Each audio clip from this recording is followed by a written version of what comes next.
Hi everyone, welcome back to another video. In today's video I thought I'd give you a little roundup of winter training so far, what I've been up to and how much I've been doing.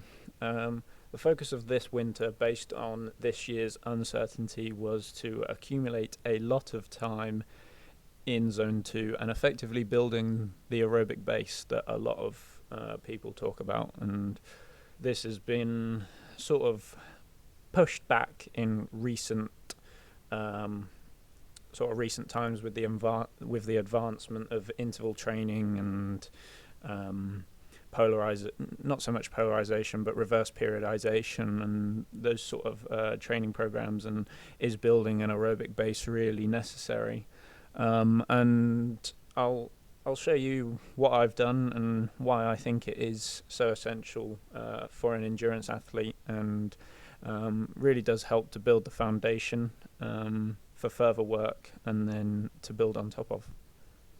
So starting out, we'll start out early. So we will go right back to November 2020 and let's go around the 19th. There we are. So this was when I was just about finishing up the Zwift Academy. You can see I just about finished here. I think we've got some. Yeah, so we'll start here. This is when my training was at its lowest. I was only doing about 6 hours a week, 10 hours a week. I was focusing on the Zwift Academy, and I was giving myself plenty of rest. Not incorporating much volume at all. I wasn't specifically training for anything.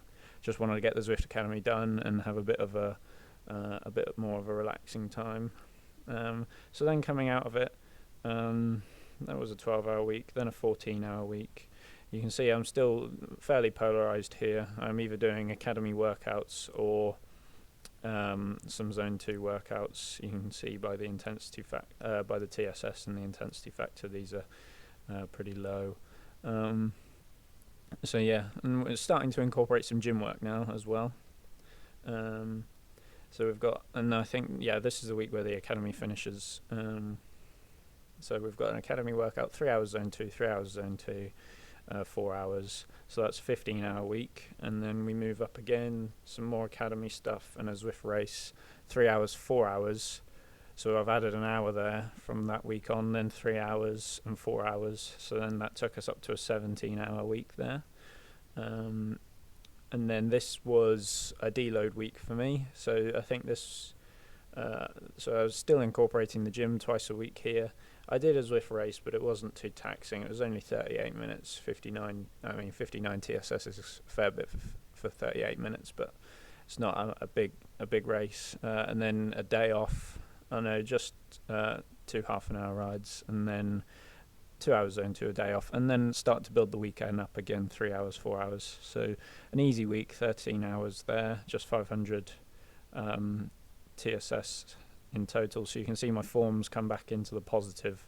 So I've not dropped much fitness, but I've managed to bring my form back up. So I've re-established sort of somewhere to then progress again from. The thing is, if you're always progressing, so if I was to then build another 20-hour week on this, my form might hit negative 40, 50, and because my fatigue is going to be so high. So you need to take some time to not lose. You can see I only lost 3 points in fitness, but I gained 18 in form. So it's the recovery weeks are when you soak up all the adaptations from the stimulus, so they are important. And then moving forward from that, I went to a 21-hour week, so we had some gym, still doing the occasional Zwift race just for a bit of fun, then 4 hours, 4 hours, then gym, 4 hours, 4 hours, so that accumulated a 21-hour week. But all these workouts, you can see 165, that's 0.63 intensity factor. This one I think is a little bit more, 0.63 again. So they're in the 0.63s. They're not. That one's 0.61. So they're at the lower end of Zone 2. And then again, we've got some Zone 2 in the morning, followed by a Zwift race, and then 4 hours gym, 4 hours, 4 hours, and then 5 hours to take me up to just shy of 22-hour week that week. If we look at this, that's a 0.62 intensity factor again. This one is a 0.60. Generally, as the more hours you do, the lower down the range you can come, and I will talk about that at the end. I'm going to delve a little bit into the science of why Zone 2 is important, and I'll talk about that at the end. And then this week was Christmas week, so I didn't quite to get it all in on the 24th. This was the last day of work for me because we went into Tier 4 on the 26th, so I had a busy day at work on the 24th. But I managed to get 4 hours, 5 hours, 3 hours, 2 hours 50, just about, then 5 hours and 5 hours. So that was a 24-hour week for me there. And you can see now my form has come back down to minus 23, but my fitness has jumped up to 102. But I'll now back that up with a recovery week, so 1 hour, then 1 hour, 2 hours, and gym, and then a 3-hour ride. Although I didn't get 3 hours in. Let's see why I said that. Had a cut in my tyre, so I had to be rescued. I did get the 3 hours in because then I added. I remember I came back and did it on the trainer. So I got the hours in there, and then 4 hours. So that's a recovery week. So I brought the form back up to baseline, and I've only dropped a few points in fitness. So re-established that rest week to then build on top of again. And now we're straight back into the endurance, 5 hours, 5 hours, 5 hours, 5 hours, 5 hours, plus 2 gym sessions. That's 25 hours on the bike, 27 hours in total. And if you look now, these are all 0.60, 183 TSS, 183 TSS, so that's 0.60, 185, that's 0.61, so just over, that will be 0.61, and that's probably 0.61, 0.62. So they're right at the bottom end of Zone 2. And then 5 hours, 5 hours, 6 hours, 6 hours, 6 hours. So that took us up to a 28 hours 40 on the bike.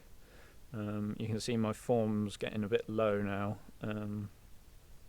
But these 6 hour rides, these are 0.62. That one's a bit high, that one is. I think that one was outdoors, that's why. 0.61, and this will be 0.60. So you can see I'm not up in the 0.65s at all at the moment. And then we move on to the final week, the big week. This is a bit much of a CTL jump for my liking, and that's represented in the negative form. I wouldn't advocate going as low as minus 40. That's quite a lot.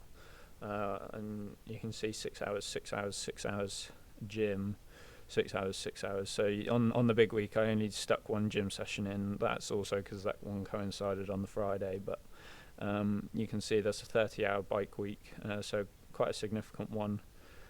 Definitely more than I've ever done before, so it was interesting to see how my body responded. I felt pretty good, to be honest. If that was the hardest day, the 6 hours on my birthday, just you have to be mindful of fueling for these sorts of rides. It's like a big training camp, effectively. But yeah, I didn't feel like I was heavily fatigued. At the end of the day, they're all they're low intensity, but they're long rides. And then last week was a recovery week, so I did 2 hours, 2 hours, just over 2 hours I did on that day. 2 hours, and then 3 hours and 4 hours. And you can see for my 4-hour ride, shorter, and I brought the intensity factor up a bit more to 0.64.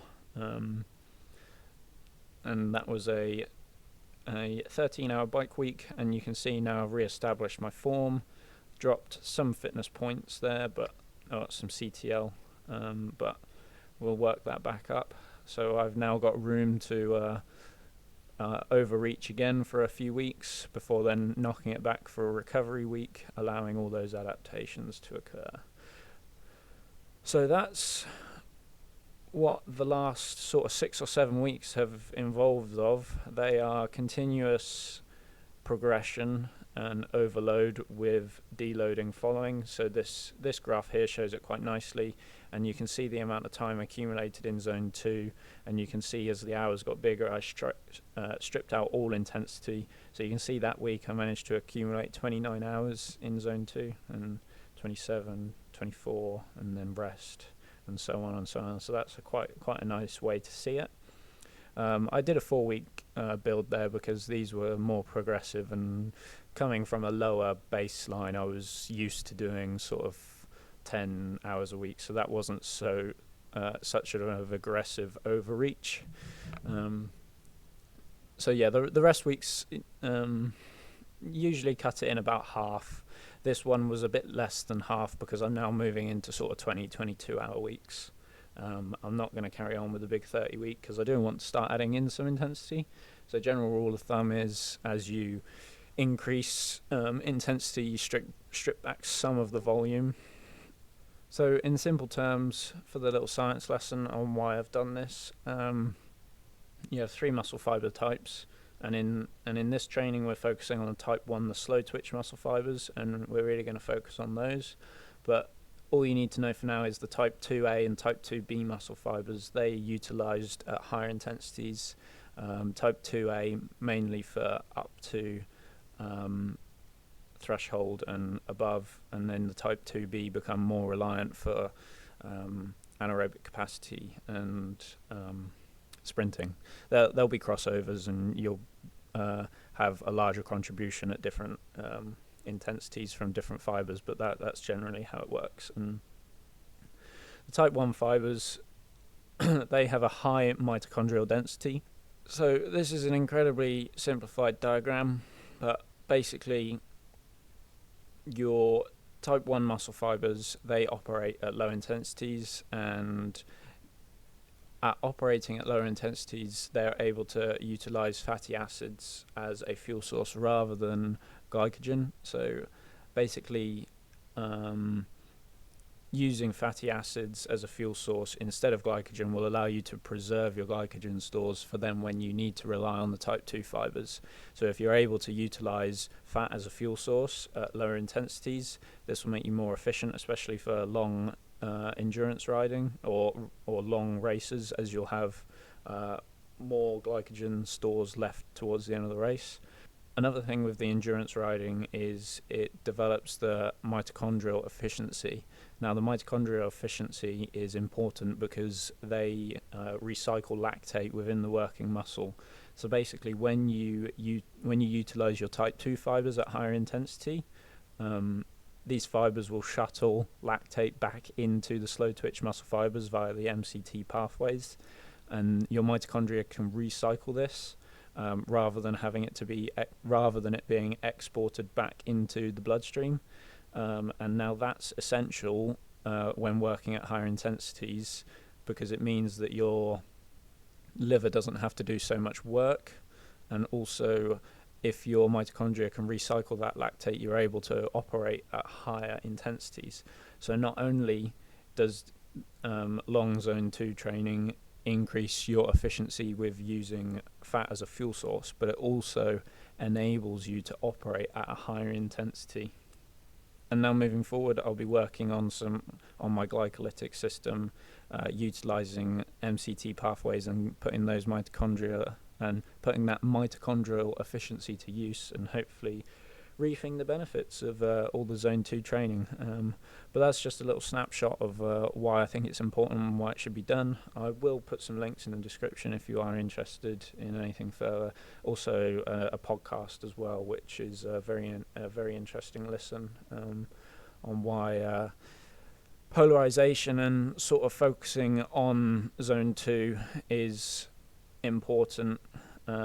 And basically the reason for sticking at lower down the intensity factor is because the stimulus is very much the same through the zone 2 range, but the higher you go, the more associated fatigue there is with it. So the gain in stimulus for the higher intensity factor is sort of offset by the gain in fatigue. So if you've got the time, go lower. If you don't have the time, go for a higher IF. And that's why zone 3 training is sort of pushed a lot for people who are time crunched, because it sort of hits the best of both worlds. I mean, if you break it down like this, zone 3 is going to be working the type 2 fiber as well as the type 1, so you're sort of not fully utilizing fat as a fuel source, but you're not fully utilizing glycogen as a fuel source, so you're sort of hitting two physiological systems without sufficient stimulus in either one. So that's why I haven't done much tempo, and there's a time and a place for it, but at the moment it's not for me. So yeah, if you enjoy this video, if you kind of liked the premise of it as well, and hearing a bit more about the science or anything like that, let me know. I hope you enjoyed it. But thank you very much for watching, and I'll catch you in the next one.